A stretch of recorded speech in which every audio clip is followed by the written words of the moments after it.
My name is Olivia, and I am a painter. For me, the world isn't just perceived through images, but through the emotions those images evoke. I'm sensitive to the way the light shifts just before a storm, to the heavy stillness of the air before dawn, to the way an old house seems to sigh in the night. It was this sensitivity, or perhaps this obsession, that brought me to the Outer Banks, North Carolina. I needed a change. The city had become too loud, too suffocating. Its concrete walls were strangling my inspiration. I craved the wild, the primordial. I found it in a small rental house on the edge of a secluded beach. It wasn't a luxury vacation home. The locals would probably call it a shack. A small wooden cottage faded by salt and sun, perched on tall, spindly stilts driven deep into the sand. The house always felt unstable. When a strong wind blew in from the Atlantic, I could feel the entire structure gently tremble. When the tide was high, the waves would crash against the stilts right below the floorboards, creating a deep, thudding sound, as if a giant creature were breathing underneath. But I loved that very precarity. It made me feel like I was living on the border between the land and the sea, between order and chaos. It was the exact inspiration I was searching for. The first few days passed like a dream. By day, I'd set up my easel on the porch, trying to capture the endless color shifts of the ocean.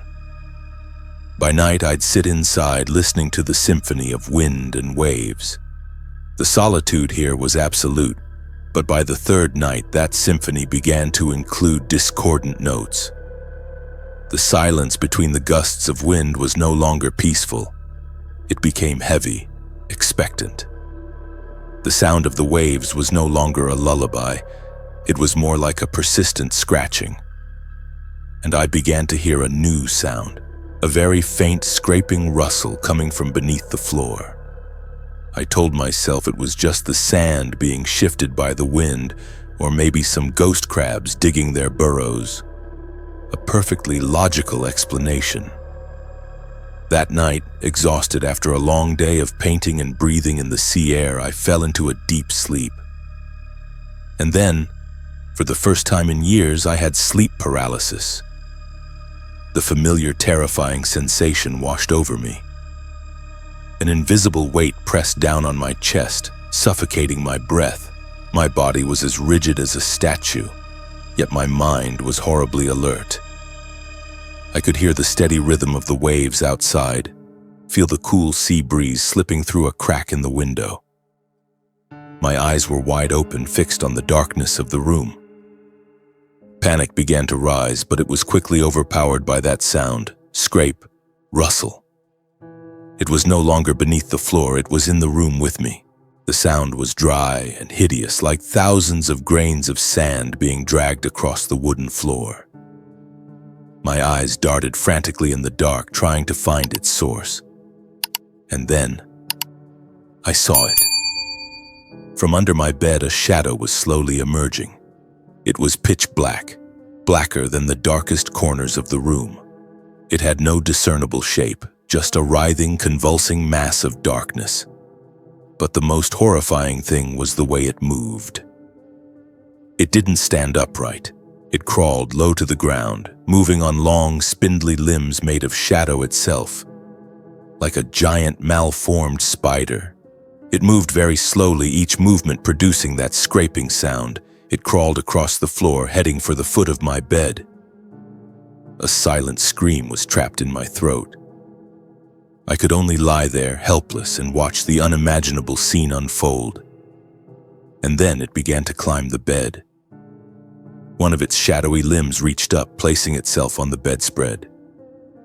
Then another. It was slowly, methodically crawling onto the place where I lay. The scraping sound was now on the mattress itself, closer, more real. Just as it was about to crawl onto my body, something inside me broke. With a phenomenal effort of will, I shattered the paralysis. I shot upright, a scream finally tearing from my throat. I was panting, drenched in cold sweat. I scrambled to turn on the bedside lamp. The room was empty, there was no shadow. The scraping sound was gone, leaving only the steady crash of the waves outside. I sat on the bed for a long time, my whole body shaking.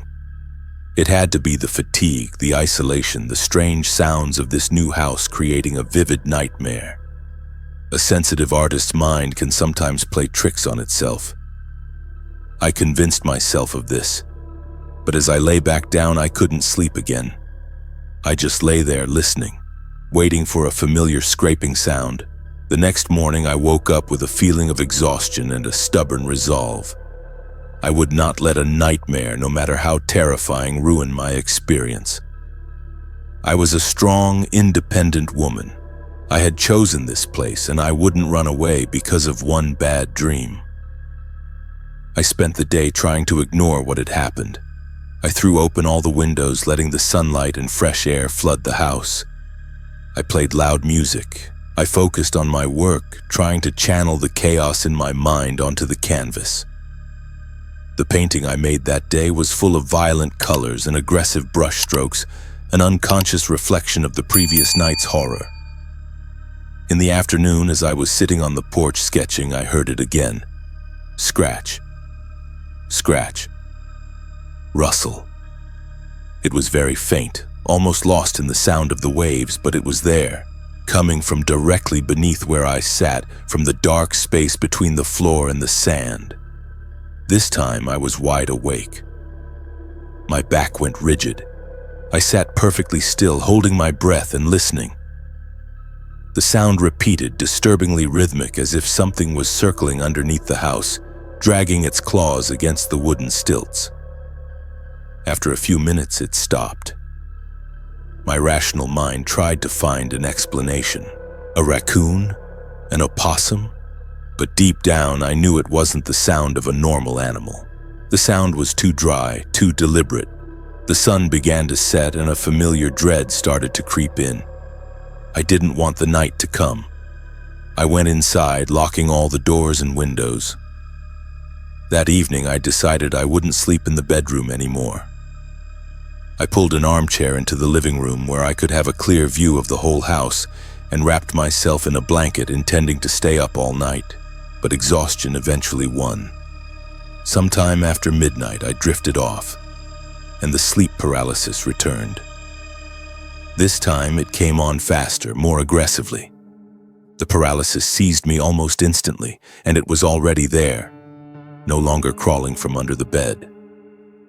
The shadow was standing right next to the armchair, as if it had been patiently waiting for me to fall asleep. It began to move again, crawling across the floor toward me. The scraping sound was deafening in the silence of the room. It came closer, faster than the last time. And then, as it crawled right up to my legs, a new, horrific sensation began. A tickling, squirming feeling started to spread over my skin. First on my feet, then crawling up my legs, my thighs. It felt exactly like thousands, millions of tiny insects, maybe ants or fleas, were crawling all over me, under my clothes, into every follicle of hair. It was so itchy and disgusting that I wanted to scream and claw at my own skin until it bled. The shadow had crawled onto me. It was on my chest, moving toward my face.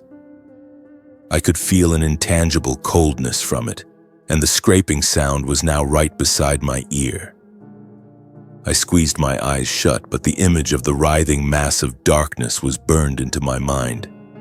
And then, just as before, at the very peak of the horror, I broke free. I shot up, screaming.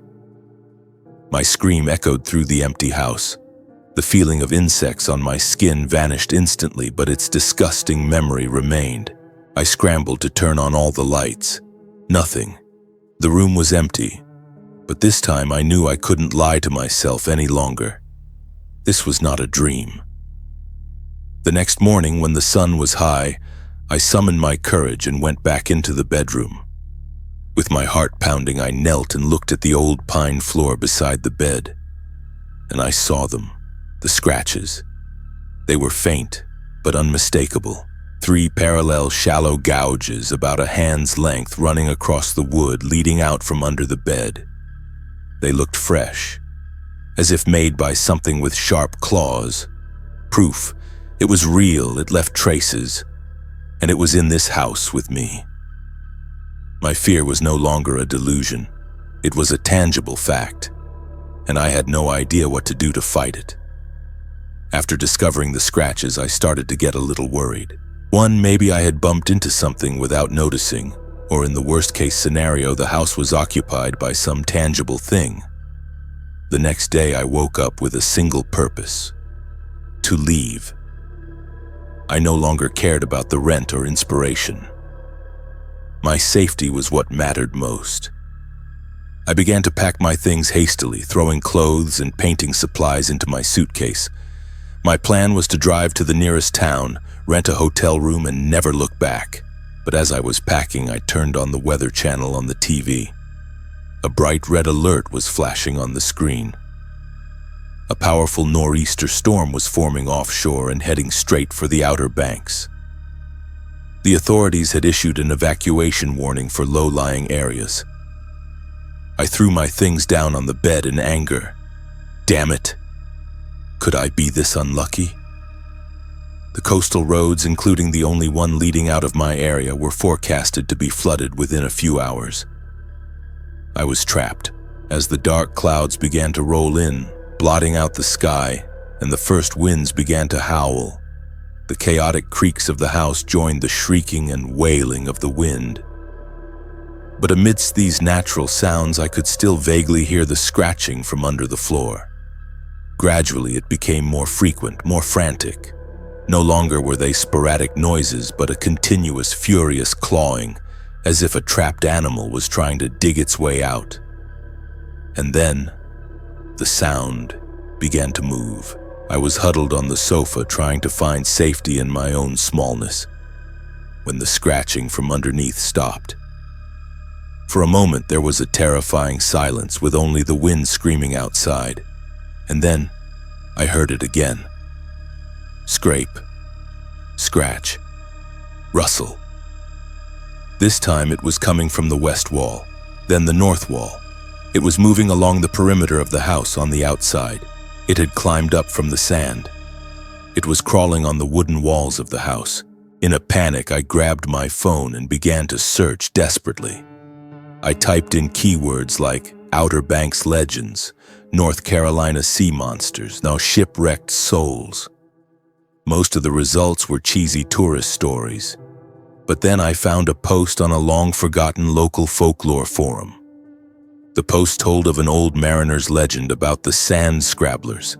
The legend said that the souls of sailors who died in violent shipwrecks, whose bodies were never found and buried, would become trapped in the wet sand. They would lose their human form, becoming entities of darkness and despair. They would lie dormant beneath the sand, but great storms with their violent changes in pressure and energy would awaken them. Drawn by the light and warmth of life, they would crawl ashore, clawing at the coastal houses, searching for something they had lost. Coincidence? Or was this the explanation? A trapped soul awakened by the storm. I am a fairly calm person, even in the most dangerous situations, but at this moment I was truly terrified. I was alone in an old house and in a storm. Outside there was a creature that could be more terrifying than my imagination could conceive, and I couldn't ask for help from anyone. Just then, a loud bang echoed from the front door as if something heavy had just thrown itself against it. I screamed and recoiled. The scratching was now right at the door, frantic and persistent. I started to frantically barricade the doors in the house, using anything I could to block them. I could still hear it scratching everywhere. And then, ping. The sound of the light bulb popping off. The storm had caused a problem with the power lines, and I was plunged into darkness. Could this get any worse? I swore angrily. The scratching outside stopped for a moment. I became more alert. I started to think, what if it's a small creature, a stray dog or cat looking for shelter? I began to doubt my own somewhat baseless fear. I tried to peer through the cracks in the glass doors to see the creature that was trying to break into my house. And then, in a flash of lightning, I saw it clearly for the first time. Something pitch black, as large as a grown man, was crawling on the ground right below my porch. I couldn't see its face, but I was certain it wasn't some small, pitiful animal. I was even more terrified of the thing lurking outside.